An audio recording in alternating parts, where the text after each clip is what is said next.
Hello everyone, this is Alex Smith and welcome to knowledge the ambition. स्वागत है आपका clerk exam mock test की series में, जिसका पार्ट 17 हम आज डिस्कस करने वाले हैं। इससे पहले की वीडियोस अगर आपने नहीं देखी हैं तो आप प्लेलिस्ट सेक्शन में जाके उन्हें देख सकते हो। सभी वीडियोस प्लेलिस्ट में आपको एक साथ मिल जाएंगी। सभी में हमने इंपॉर्टेंट क्वेश्चन जो हैं वो डेली बेसिस पर डिस्कस किए हुए हैं, तो आप उन वीडियोज़ को भी ज़रूर देखें। क्लर्क लेवल किसी भी एग्ज़ाम की तैयारी अगर आप कर रहे हो तो ये सभी क्वेश्चंस आपके लिए इम्पॉर्टेंट है। ध्यानपूर्वक आपको इन सभी को पढ़ना है। तो चलिए स्टार्ट करते हैं। स्टार्ट करने से पहले यदि आप चैनल पर पहली बार आए, चैनल को सब्सक्राइब भी ज़रूर कर लें। तो शुरू करते हैं आज के इम्पॉर्टेंट सेशन हमारा।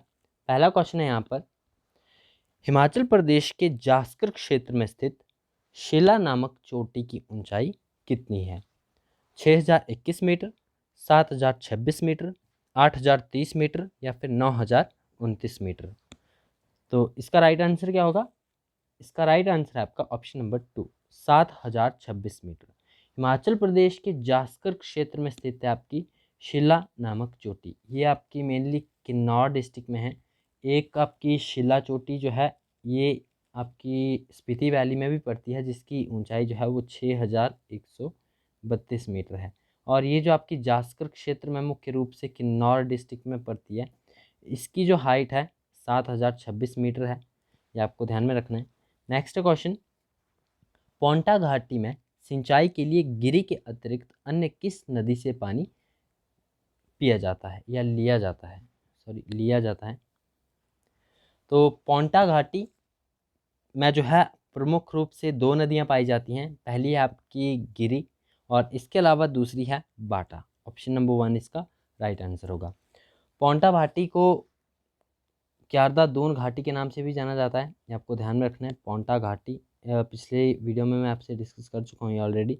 तो इसे क्यारदा दून घाटी के नाम से भी जाना जाता है, पोंटा घाटी को। और इस घाटी में जो है प्रमुख रूप से दो नदियाँ ये बहती है। सिंचाई के लिए जो है इन दो नदियों का प्रयोग किया जाता है। पहली है गिरी, दूसरी है बाटा। और यमुना नदी जो है, यमुना नदी वो इस पोंटा घाटी को देहरादून से अलग करती है। तो ये आपको ध्यान में रखना है। पोंटा घाटी को देहरादून से यमुना नदी जो है वो अलग करती है। नेक्स्ट क्वेश्चन है, मंडी जिले की धौलाधार पर्वत श्रृंखला का सर्वोच्च शिखर कौन सा है? अब सर्वोच्च शिखर जो है आपको मंडी जिले का बताना है कि मंडी जिले में जो है वो धौलाधार पर्वत श्रृंखला का सर्वोच्च शिखर कौन सा है? देहाई, नागरू, चौहार या फिर सोनार। तो एचपी जीके की क्लास में आई थिंक हम इसे डिस्कस कर चुके हैं। तो यदि आप हमारी हिमाचल प्रदेश डेली जीके की सीरीज़ के साथ नहीं जुड़े हो तो आप डेली बेसिस पर ज़रूर जुड़ें। डेली मॉर्निंग 5 AM हम उस वीडियो को डिस्कस करते हैं। वहाँ पर हम हिमाचल प्रदेश के 10 इंपॉर्टेंट क्वेश्चंस को डिस्कस करते हैं, जो कि आपके आने वाले एग्जाम्स के लिए इम्पॉर्टेंट हो सकते हैं। तो आप उस सीरीज़ के साथ भी ज़रूर जुड़ें। तो इस क्वेश्चन का राइट आंसर होगा आपका ऑप्शन नंबर 2, नागरू। नागरू जो है, ये नागरू शिखर जो है ये धौलाधार पर्वत श्रृंखला का सर्वोच्च शिखर है मंडी जिले में। तो ऑप्शन 2 इसका राइट आंसर होगा। नेक्स्ट क्वेश्चन है, हिमाचल प्रदेश की टॉन्स नदी के तल में निम्नलिखित में से कौन सी धातु पाई जाती है? अब टॉन्स नदी जो है आपकी हिमाचल प्रदेश में बहती है। आपको बताना है कि इस नदी के तल में निम्नलिखित में से कौन सी धातु पाई जाती है? सीसा, जिप्सम, लोहा या फिर इनमें से कोई नहीं। तो इसका राइट आंसर है आपका ऑप्शन नंबर 1। इस नदी में जो है, इस नदी के तल में मुख्य रूप से सीसा धातु पाई जाती है। अब टॉन्स नदी हिमाचल प्रदेश में बहती है। ये मेनली यमुना नदी की ट्रिब्यूटरी है। याद रखना आपको, यमुना नदी की ये ट्रिब्यूटरी है। और जो आपकी यमुना नदी में जो ये मिलती है तो खौदर माजरी नामक स्थान पर ये मिलती है। जो आपकी खौदर माजरी नामक स्थान है, यहाँ पर आकर ये खौदर माजरी यमुना नदी में मिल जाती है और यमुना नदी की ये ट्रिब्यूटरी है। इसका उद्गम स्थान आपको ध्यान में रखना है। तो दो नदियाँ आपकी, पहली है रूपीन और दूसरी है आपकी सुपीन। तो रूपीन और सुप्रीन नामक ये दो नदियाँ हैं। इन दोनों के संगम से ही आपकी टॉन्स नदी का उद्गम होता है, जो कि खौदर मांजरी नामक स्थान पर आकर यमुना नदी में मिल जाती है। और पब्बर नदी जो है, पब्बर नदी भी इसी टॉन्स नदी की सहायक नदी है। तो ये आपको ध्यान में रखना है। नेक्स्ट क्वेश्चन है, निम्नलिखित में से महाराष्ट्र के किस संत ने भगवत गीता का मराठी भाषा में अनुवाद किया है? तो महाराष्ट्र के उन संत का नाम आपको बताना है जिन्होंने कि भगवत गीता को मराठी भाषा में अनुवादित किया। नामदेव, ज्ञानेश्वर, तुकाराम या फिर रामदास। तो इसका राइट आंसर है आपका ऑप्शन नंबर 2, संत ज्ञानेश्वर, जो कि महाराष्ट्र के एक महान संत थे। इन्होंने भगवत गीता का जो है वो मराठी भाषा में अनुवाद किया था। और ये जो इन्होंने अनुवाद किया था ये मुख्य रूप से एक कमेंट्री थी, कमेंट्री ऑन भगवत गीता, जो कि अप्रॉक्सीमेटली आई थिंक 1290 में जो है इन्होंने ये कमेंट्री लिखी थी ज्ञानेश्वरी के नाम से। ज्ञानेश्वरी के नाम से इन्होंने कमेंट्री लिखी थी भगवत गीता के ऊपर 1290 के करीब। एक मराठी पोइट थे और इनको जो है वो ज्ञानेश्वर के साथ साथ ज्ञानेश्वर विट्ठल कुलकर्णी के नाम से भी ना जाना जाता था, विट्ठल कुलकर्णी। तो ये आपको ध्यान में रखना है। नेक्स्ट क्वेश्चन है, महान विचारक रूसो के किस आंदोलन महान विचारक रूसो से किस आंदोलन को प्रेरणा मिली थी? तो महान विचारक थे रूसो, जिनका पूरा नाम था जीन जैकस रूसो, जो कि आपके स्विट्ज़रलैंड में पैदा हुए थे, स्विट्ज़रलैंड के थे ये बेसिकली, और इनकी मृत्यु जो है वो फ्रांस में हुई थी। रूसो की एक महान विचारक थे, फिलोसोफर थे ये। आपको बताना है कि इनसे जो है वो किस आंदोलन को प्रेरणा मिली थी? अमेरिका का स्वतंत्रता युद्ध, फ्रांसीसी क्रांति, ब्रिटिश क्रांति या फिर जर्मन क्रांति। तो इसका राइट आंसर आपका ऑप्शन नंबर 2, फ्रांसीसी क्रांति को जो है प्रेरणा महान विचारक रूसो से ही मिली थी। ऑप्शन नंबर 2 इसका राइट आंसर होगा।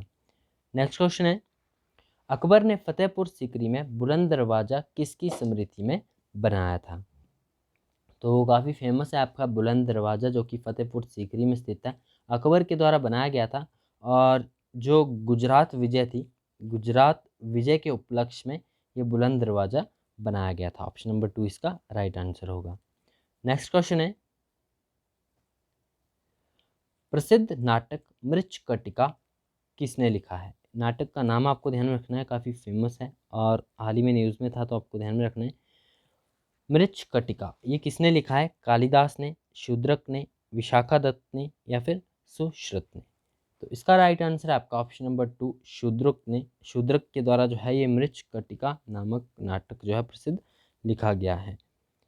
नेक्स्ट क्वेश्चन है, घाना पक्षी अभ्यारण्य कहाँ पर स्थित है?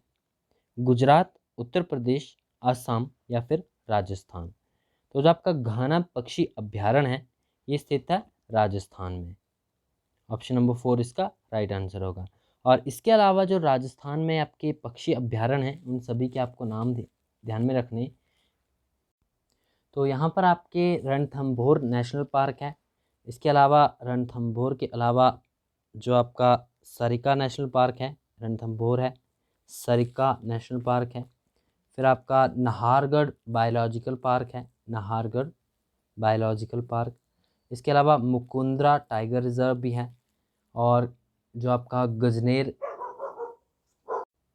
गजनेर वाइल्ड लाइफ सेंचुरी है। इसके अलावा कैला देवी वाइल्ड लाइफ सेंचुरी है। तो ये सभी इम्पॉर्टेंट जो है ये राजस्थान में ही है। इसके साथ साथ ही आपको डिफरेंट स्टेट्स के जो भी इम्पॉर्टेंट है, खासकर वो जो न्यूज़ में रहते हैं, करंटली न्यूज़ में रहते हैं, उन सभी वाइल्ड लाइफ सेंचुरीज़ को, नेशनल पार्क्स को ज़रूर ध्यान में रखें। नेक्स्ट क्वेश्चन है, निम्नलिखित में से कौन सी शर्त भारतीय नागरिकता प्राप्त करने के लिए आवश्यक नहीं है? जन्म, धन उपार्जन, उत्तराधिकार, स्वाभाविकरण? तो इसका राइट आंसर होगा आपका ऑप्शन नंबर 2, धन उपार्जन की शर्त जो है वो नागरिकता प्राप्त करने के लिए आवश्यक नहीं है। ऑप्शन नंबर 2 इसका राइट आंसर होगा।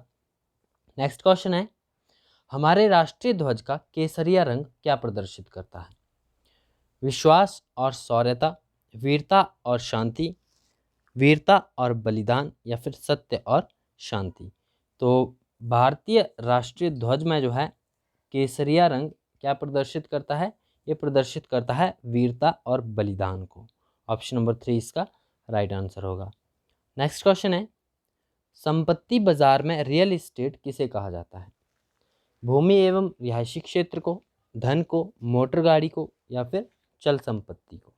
तो रियल इस्टेट जो है वो कहा जाता है आपका मुख्य रूप से लैंड जो आपकी भूमि होती है और रिहायशी क्षेत्र होते हैं, तो उन्हें रियल इस्टेट में काउंट किया जाता है। नेक्स्ट क्वेश्चन है,